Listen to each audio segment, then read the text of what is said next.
আজকে হচ্ছে জুলাইয়ের 11 তারিখ। আমার খালাতো দেবরের হচ্ছে আজকে ফ্লাইট, ও হচ্ছে অস্ট্রেলিয়া যাবে। তো আমরা হচ্ছে গত রাতেই মিরপুর চলে গিয়েছিলাম। ওইখানে হচ্ছে ওর কাকির বাসা, তো ওইখানে হচ্ছে ওকে আমরা বিদায় দিতে গিয়েছিলাম একদম ফ্যামিলির সবাই। তো সেটারই হচ্ছে ছোট্ট একটা ব্লগ করেছি। এখানে হচ্ছে রাতে আমরা থেকেছি ফ্লোরিং করে। তন্ময় ওরা নিচে ছিল, আমরা উপরে ছিলাম, অনেক মানুষ ছিল। তো এই এরিয়াটা আমার কাছে অনেক সুন্দর লাগছে, মানে ওনাদের ফ্ল্যাটটা এমন একটা জায়গায়, পাশে হচ্ছে নদীর মতো ছিল, ভালোই লেগেছে। তো এখানে হচ্ছে তন্ময় আর আমি একটু ভিডিও করে নিলাম।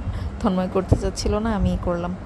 তো এখানে হচ্ছে একটা গরু নাকি ঘাস খাচ্ছিল, আমার কাছে দেখতে অনেক সুন্দর লাগতেছিল, মানে একটু গ্রামীণ গ্রামীণ ভাব আছে মিরপুর হলেও।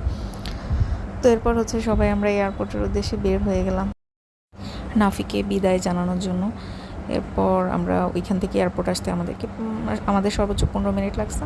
তারপর এয়ারপোর্ট চলে আসলাম। তন্ময় হচ্ছে ওর ট্রলি এগুলো সব এগিয়ে দিচ্ছিল, আর খালামণি হচ্ছে কান্না করতেছিল, নাফিকে বিদায় জানাচ্ছিল।